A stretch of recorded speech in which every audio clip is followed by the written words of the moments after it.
Monterrey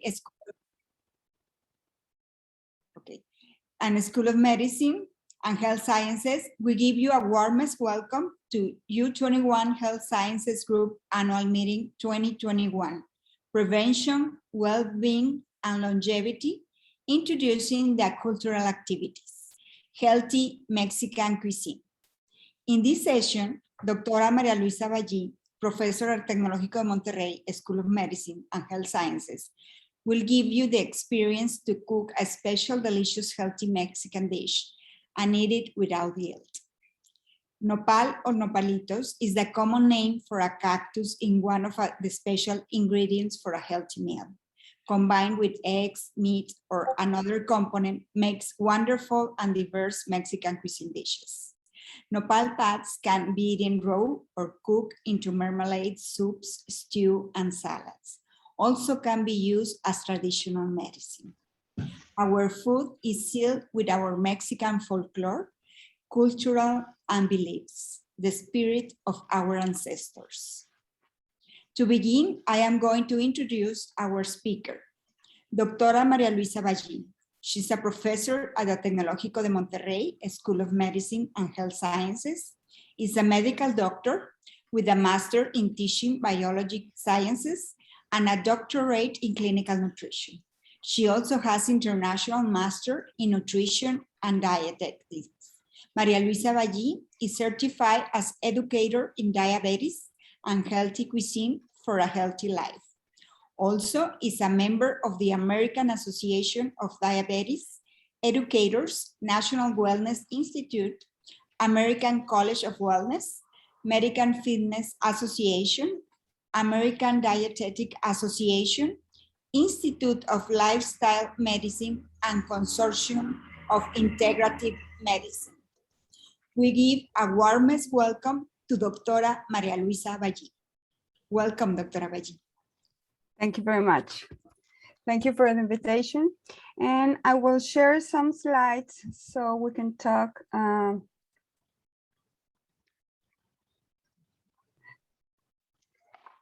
Okay, so we can talk a little bit about this Mexican healthy cuisine. In 2010, Mexican gastronomy was declared intangible cultural heritage of humanity by UNESCO, a recognition for a wide and diverse cuisine. Thanks to this distinction, Mexican gastronomy is taking an enormous importance, and the eyes of the whole world are turning to Mexican dishes. Since Dr. it is Balli, part... we don't see that presentation. Oh, you don't? Oh, let me... I thought they was shared. Let me... I'm sorry. Oh.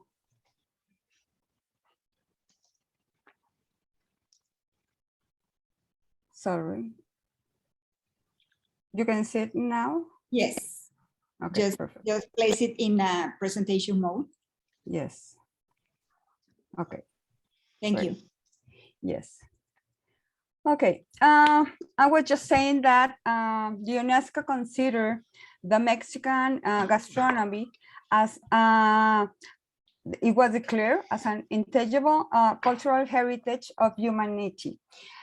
This recognition for a wide and diverse cuisine, thanks to this distinction, Mexican gastronomy is taking an enormous importance, and the eyes of the whole world are turning to Mexican dishes, since it is part of a legacy and a very rich heritage of thousands of years of cooking from different regions of the country.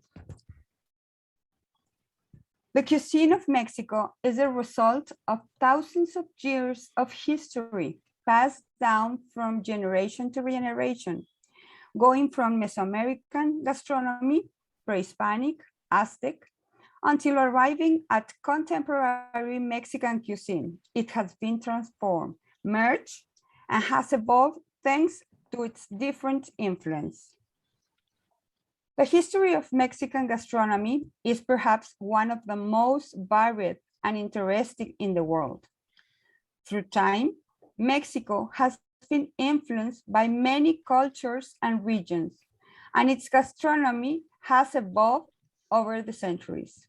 The taco, tamales, pozole, mole, Mexican cuisine has a great reputation worldwide. But this culinary tradition has not been forgot overnight. It has a long history. The influence of Mexican cuisine. Mexican culinary evolution since pre-Hispanic times describes a trajectory that has various phases before becoming what is known today as the Mexican cuisine. Like any civilization, the cultural base of a country is closely related to its location. So Mexico is no exception. The gastronomic history of Mexico is related to our geographical location. As you know, Mexico, this extension of our country includes long coasts in the Pacific, the Atlantic, and the Caribbean. It also has wide plains, tropical coast, mountains range, plateaus, and a temperate climate, lakes, lagoons, as well as desert and tropical forest. So this influence our cuisine. The great variety of fertile lands provide an interesting mix of fresh products and promote and development of the flora and fauna that has been used to integrate into the country's kitchen at the Mexican diet. This country is fortunate, and it is in it you can find a great variety of fresh fruit, vegetables, fish, seafood, and high quality meat. We have a lot of variety in our country. Even though in Mexico there is a wide variety of ingredients, there are some that are characteristic hallmarks of Mexican cuisine, either because of their taste, the ease of production, or some even for cultural and religious reasons. These ingredients have been stamped on the Mexican cycle. I'm just gonna talk some of these traditional foods, not all of them, but I just picked some of them. I must talk about the nopal, right? The nopal is a symbol of Mexican throughout the world. It is even in the center of our Mexican flag. The Nahuatl civilization was in charge of showing us its delicious flavor and excellent nutritional value. The cactus, or nopal, has approximately 200 species. 101 of them live in Mexico, and 68 are endemic. Its use is very extensive, since it goes from companion to protagonist of salads, and main member of juice or stews. In Mexico, different parts of the plant were used in folk medicine for the treatment for indigestion, wounds, edema, and other ones. We can see right here in this image, this is called the Penca. This is the nopal. We have all everything that goes right here could be eaten except for the ones, those not. What properties do we find right here that it's important in the nopal? It is rich in fiber, vitamin A, B, B2, C, E.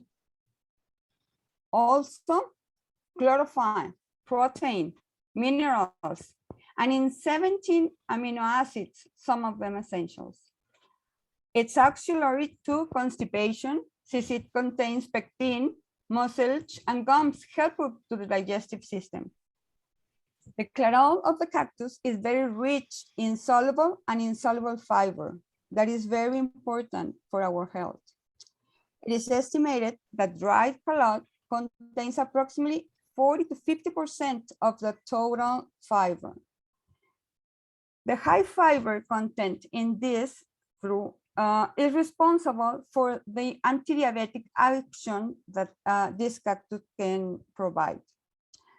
Supplementation of the diabetic patient with nopal cactus results in improving interval glucose content and lipid profile. This does not substitute their medicines, I have to say it, but it's a companion with this, with its medication treatment.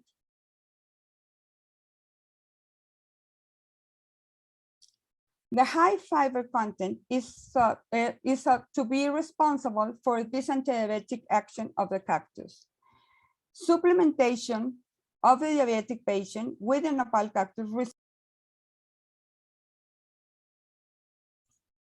Sorry, I think you're mute. So, yeah. Thank you. The high fiber content, I was just saying, is responsible for this antidiabetic action. And the supplementation for this patient, diabetic patient with this, result in improving their blood glucose. Also, the profile for the lipids. This, I just remember that is supplementation and is not instead of their medications.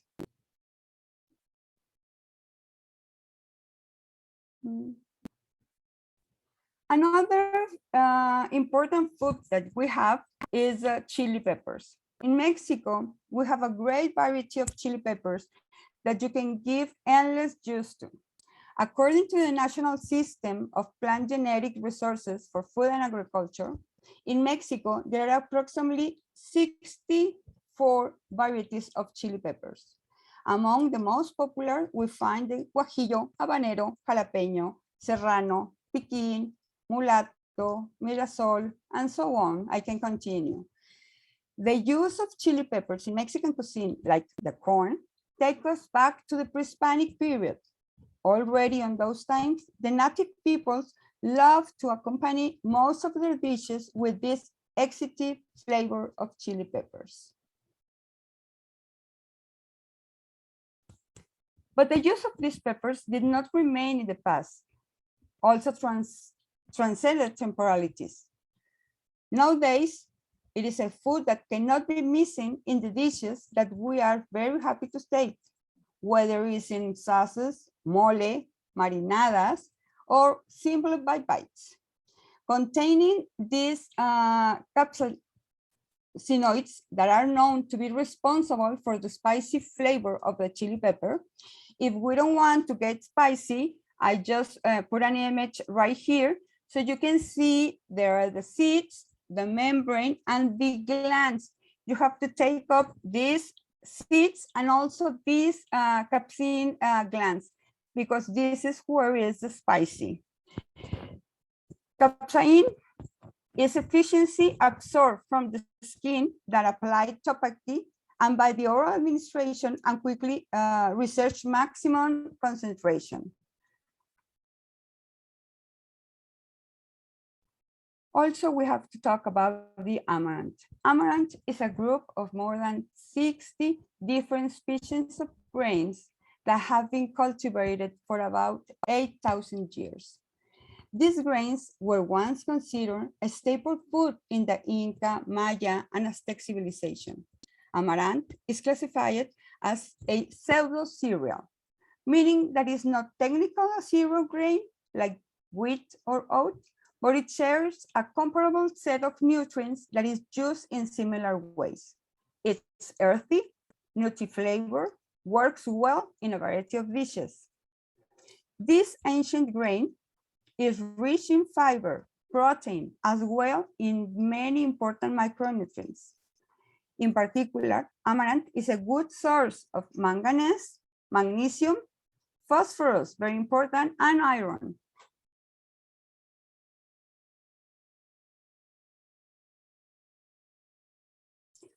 Amaranth is high in several antioxidants, such as garlic acid, hydrobenzoic acid, and vanillic acid, which may help protect against disease.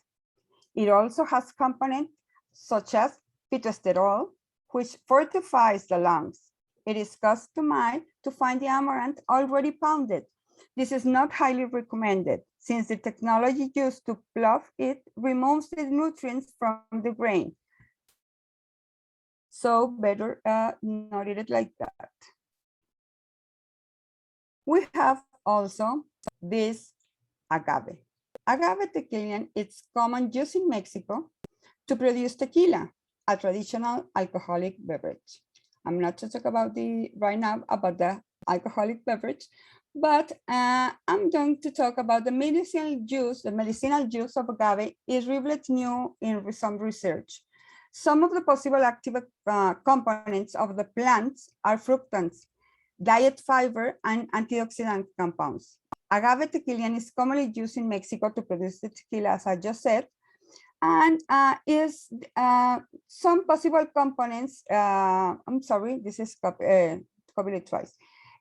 Some studies like the fructans and inulin, this is a fiber isolated from agave, can act as a prebiotic activity and protective effects against colon cancer and animal models. So this is just actually just in research, but I would like to put it down. Another exciting food is avocado. Yes, avocado is one of the best known and most used products in the world. Avocado has been consumed in Mexico for more than 500 years. This fruit, remember, this is a fruit, is endemic to central and southern Mexico, and its name comes from the Nahuatl aguacate. Its main known nutritional characteristics, its amount of healthy fats, which make up 23% of its weight, and are one of the healthiest for human because it's monosaturated fat. We have a dish right here. It is called guacamole. There's the way that is on this. Just mash it up, this avocado. So we call it guacamole. And we can put it on a toast, and a variety of dishes can make with this. This fruit is rich in vitamins like E, C, B6, folic acids, A, K, and minerals such as potassium, magnesium, iron, phosphorus, as well as being an important source of fiber. All these strengths, the immune system, the defense, prevents premature aging, and many of other things that are good for our health, like promote digestion and fights inflammation. We also have another food that is beans. Beans are a legume family. These are from a legume family. There are around 150 species of beans known in all the world. 70 are found in Mexico with a variety of sizes and colors. Finding confirms that beans were cultivated in Mesoamerica 8,000 years ago, and it was one of the main species that was integrated to the basic diet of indigenous cultures. Beans contains complex carbohydrates and among of vitamins that provides all those of B complex, for example, as well as thiamine, riboflavin, niacin, folic acids, and are an important salt or iron, magnesium, potassium, zinc, calcium, and phosphorus. So as you see, it's very nutritious, this food. Also, we have the corn. The staple of food of America has been cultivated by Olmec, Mayan, and Aztec civilization, and also by some North American tribes.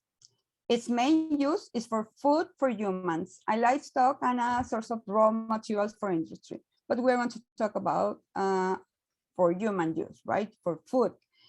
Good source of vitamins like A, E, B, and minerals such as potassium, phosphorus, magnesium, manganese, copper, iron, zinc, and selenium.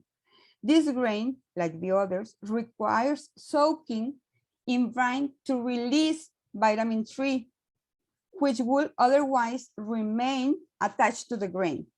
Soaking also increases the quality of amino acids in the germ proteins. It does not contain gluten, the corn, remember. With this corn, we have our famous tacos. We made the tortilla, and with this tortilla, we made our tacos.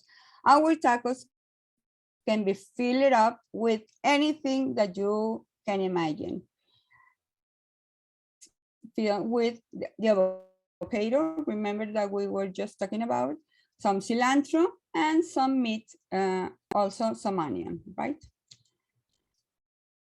I will also want to talk about species and seasoning. These are also important in our Mexican food. In our Mexican cuisine, we use it a lot.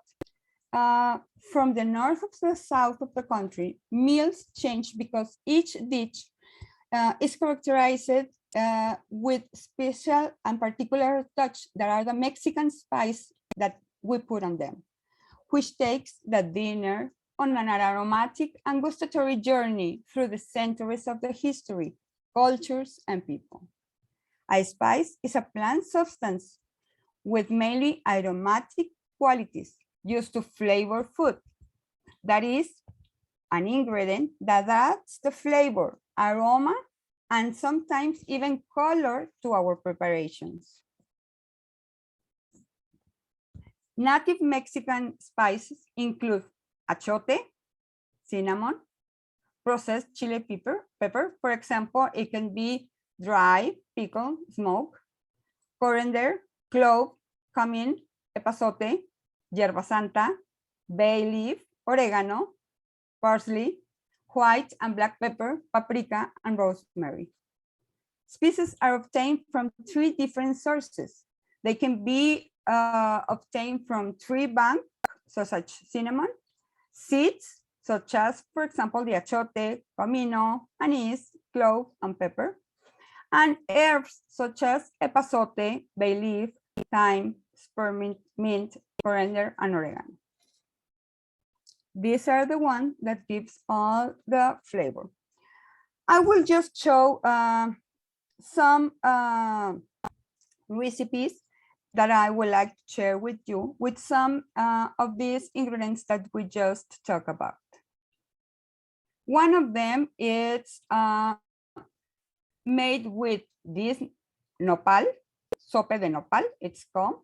And I just write the ingredients that you need to make them. You need the Nopal, that it's in the picture, in the first one. You put some beans. Remember that we talked about how these beans had a lot of nutrients. You can put some cheese on them, then chop with some lettuce, avocado. You can, if you want, if you like to put some sauce, the chili that you put, it will be optional for you. And then you can put some lemon drops, right?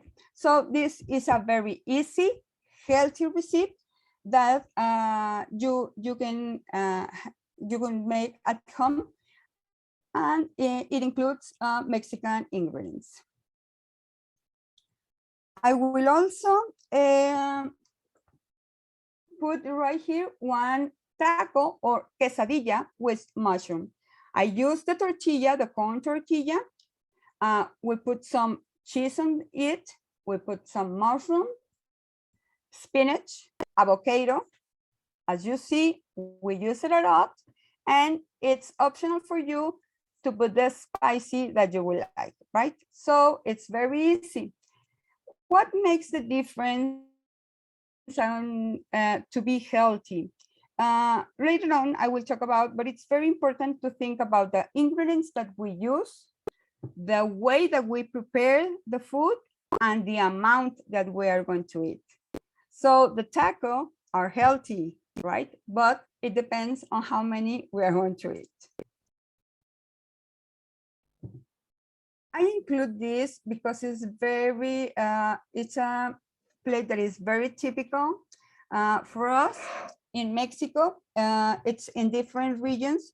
We have different dishes, but I think chilaquiles, we can find them in every state of Mexico.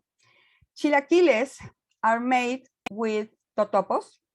These are chips made from the tortilla. And there is different ways that you can make them so they are not fried. That will be important. You can cook them on the oven. You just put your tortilla. You put like a little bit of oil, olive oil, for example, and you put it to dry them on the oven.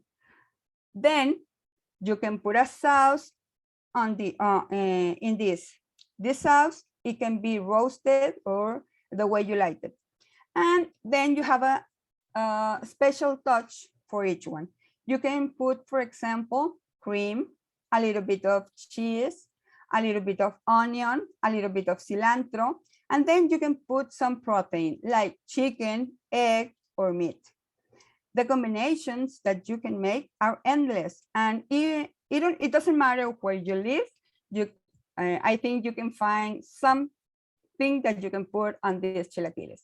I will share right here some 3 recipes different for this. For example, in this one, I put chilaquiles with bean sauce. You can have this sauce made from the beans. Remember that we just talked about that the beans had a lot, it's in our plates. All our Mexican plate includes beans.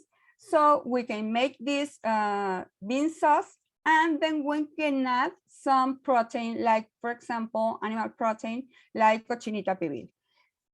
I just put right here the recipe. If you like it, you can copy it down or take a screenshot for that. Also, right here, also we have different sauces. Like, for example, we have right here one with 3 different kind of chiles, right? You can include different, the one that you like. And also there is another, like this green sauce. We can have like the red and the green tomato. So we can use these different tomatoes to make our sauces. So I just wanted to share this. So I just come back to see again that you make the sauce and you can put the protein, and these are the chilaquiles. Also, I wanted to share some fresh recipe. For example, the cucumber and the watermelon.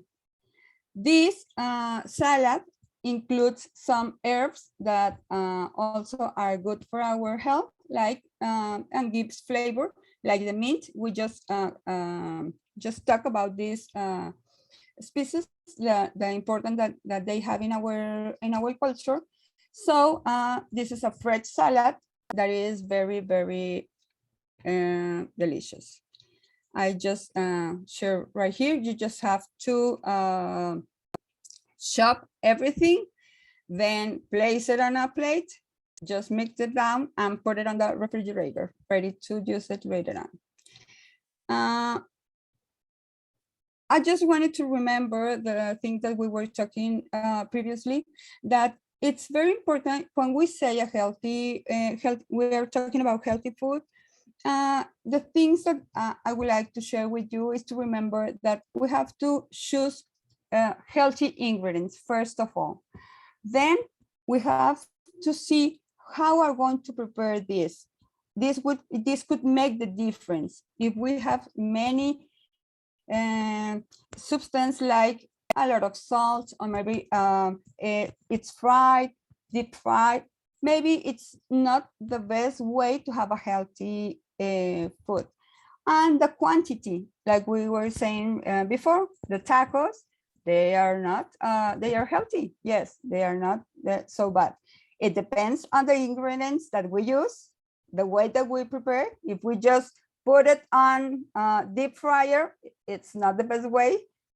Maybe sometimes, but not for every meal.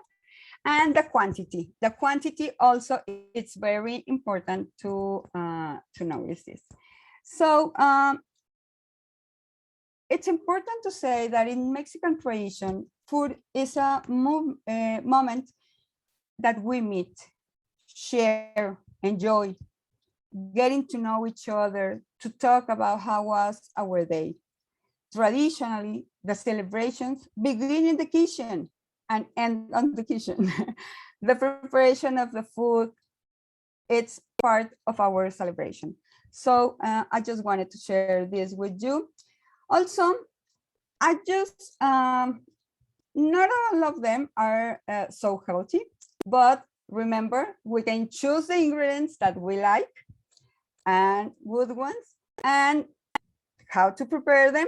Right here, I can share with you some, in Netflix, there are taco crónicas. Entonces, this makes different videos about the different regions in Mexico. So you can learn some of this. Also, street food, Latin America. It has right there's one episode for Mexico. And also, I like to share, and Anthony Bourdain has also made some episodes of Mexico City, another one from Oaxaca, and another from Puebla, 3 different states from Mexico. And it's a way also to learn about the place, the way that people cook, and the ingredients that they use. I think that it's very important to know our culture, to know another cultures, and one way to know them is with food, how they prepare food, share food, and enjoy it. Thank you very much for your attention. And I don't know if you have any questions. Thank you. Thank you, Dr. Balli, for your awesome and interesting presentation. We are going to continue with the question and answer session.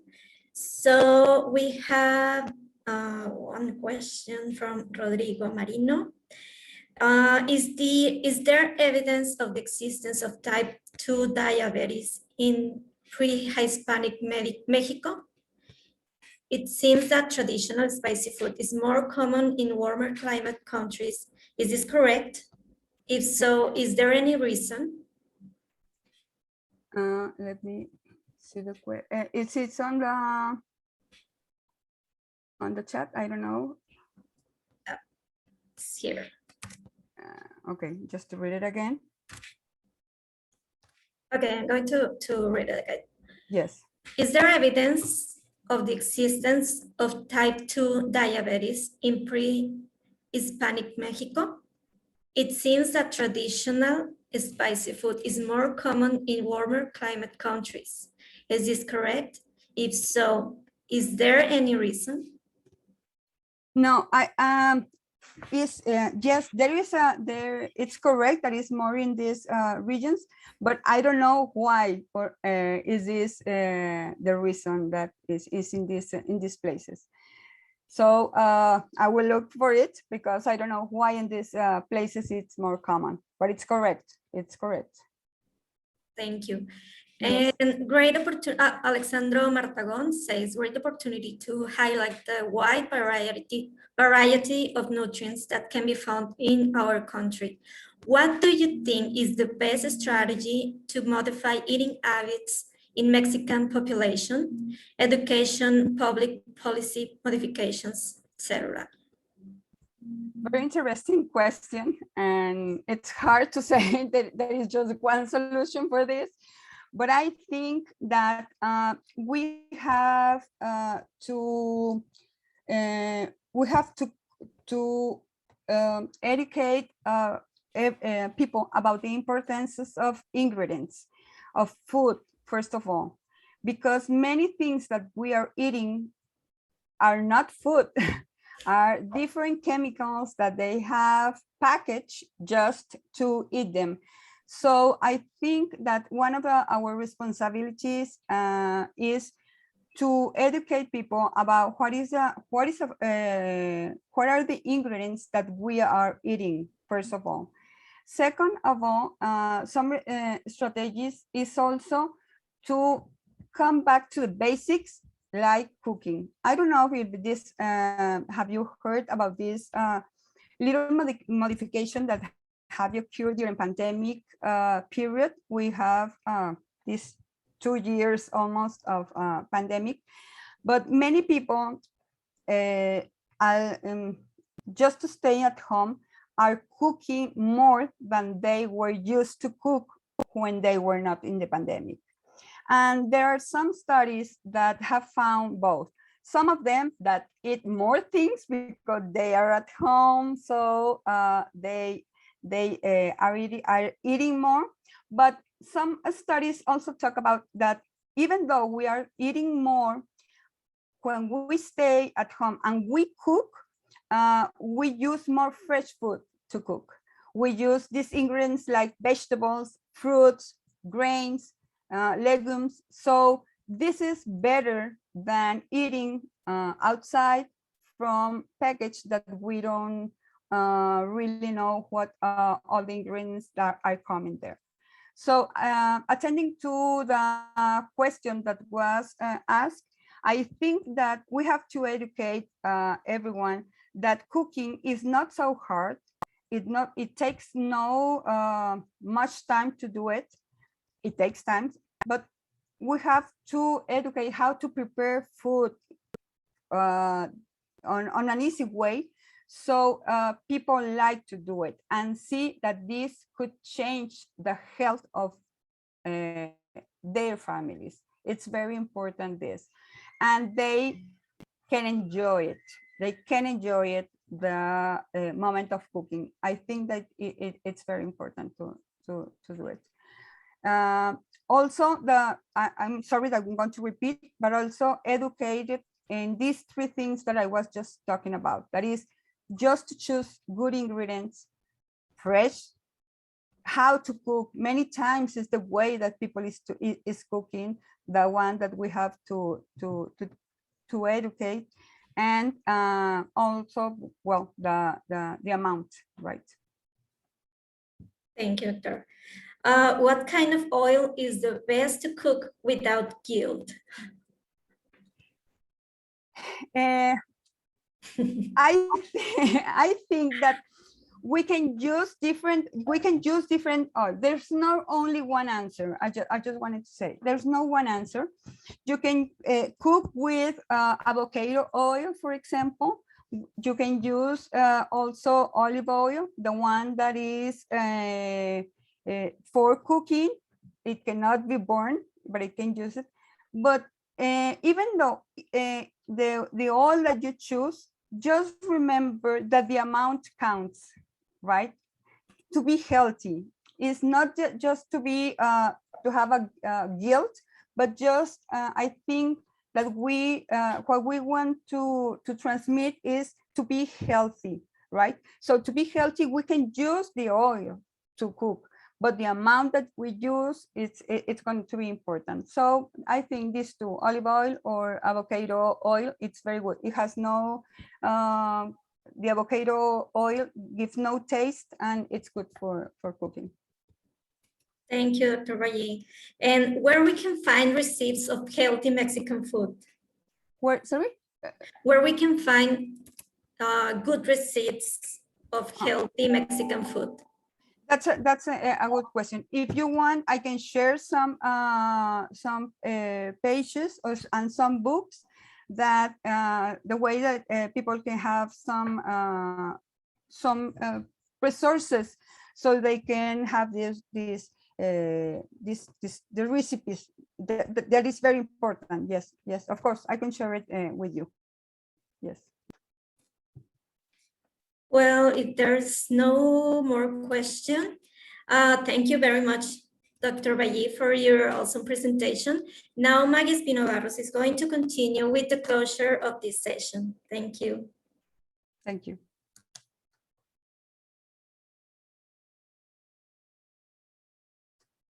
Maggie, you're on mute. Thank you. Thank you very much, Eve, for this session for questions and answers. for Dr. Balli. We hope we enjoy this beautiful and delicious presentation. Thank you very much, Dr. María Luisa Balli. It was wonderful, and thank you so much for sharing your experience and this wonderful presentation. Well, we'll have to come to the end. So on behalf of Tecnológico de Monterrey, School of Medicine and Health Sciences, we thank you all for your participation. We hope you can make these beautiful meals and we also invite you to continue participation in this annual meeting of U21 Health Sciences Division. Tomorrow at 12 o'clock Central Daytime Time, we will have the mezcal tasting session so we can celebrate Mexico's independence. You are all invited. Have a great day and thank you very much for being here. I just wanted to say one thing. If anyone needs some resources, you can write to my mail and I can give you the resources of some books and pages that you can have for recipes. Thank you very much. Perfect. Thank you so much, Dr. Balli. It was Thank you. Wonderful, wonderful. Thank you. Thank you. And very delicious. Thank you very much. Thank you. Bye. Bye.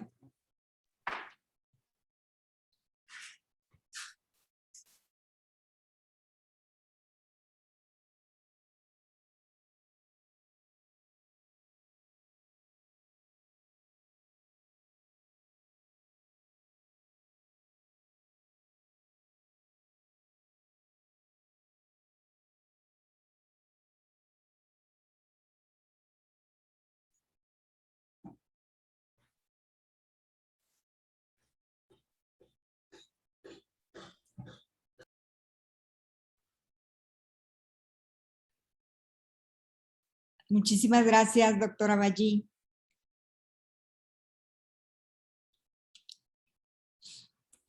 Se desconectó. No, no se desconectó, pero como que quitó la cámara, ¿verdad? Sí. Quería ver qué más, si no había algo más. Sí. Thank you, thank you, thank you. A ver, ¿me oyen? Sí, ¿cómo está, doctora Balli? Ah, sí, ya, perdón. Que te digo que, espero que se haya oído bien porque estaba tan atarantada y tan trabada para No, hablar, estuvo ¿no? padrísimo, estuvo súper bien, porque yo me lo imaginaba acá cocinando algo, ¿verdad? Sabes que sí lo pensé, pero ¿sabes qué fue lo que me trabó, Maggie? Sí. Siento que se necesita, o sea, como que lo que me daba temor también es que no fuera tan casero, o sea, y me daba pendiente que se necesitara como que algo más, o sea, como que alguien que filmara mejor. Exacto. No, todo un escenario. No, pero estuvo padrísimo. Y eso como que le dudé, hace cuenta, pero sí, hubiera sido lo ideal, o sea, esos chilaquiles, que era lo que yo quería como hacer, hace cuenta, o sea, tener como las salsitas y poderlo hacer, y lo pensé, pero cuando tú me dijiste que se podía grabar o algo, y dije, bueno, le diré que vayan, o sea, y de que grabemos haciendo y todo, pero, ay, dije, no, se me hace demasiada complicación meterlos en todo eso, ¿no? No se preocupe, no, pero estuvo padrísimo porque súper bien hiló todo, desde primero los ingredientes y qué es lo que se usa en México y todo esto, cómo elaborarlos. ¿Sí se Y entendió? luego, padrísimo, y súper bueno, padre el cierre porque habló de cómo la cultura mexicana es que en familia comemos juntos. Sí, pues es que también quería como dejar el granito de que, pues en Sí. México es eso, ¿verdad? O sea, al final de cuentas. No, estuvo no. fantástico. Maggie, si después hay producción para grabar algo así, o sea, sí, eso está padre, o sea, poder hacer algo. O sea, Estaría padricísimo tener pues, sesiones.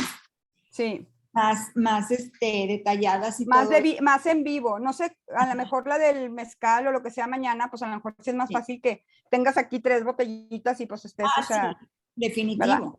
Pero dije, la estufa, volteas, ¿no? O sea, como que dije, no, no, sería haber tenido todo ya listo y nada más mostrar cómo, nada más decir el cómo y ya mostrarlo acabado, ¿verdad? Exactamente. Entonces dije, bueno, espero que les haya gustado. Pero salió muy bien, doctora. Yo sí lo voy a escribir para pedirle más recetas. Ay, claro, tengo muchas cosas, entonces te paso lo que quieras. ¿Sabe qué también, doctora Balli? Que se queda grabado, entonces la gente que tiene otro horario, que se le complica o algo, la puede ver en cualquier momento, es atemporal, entonces está Muchas gracias.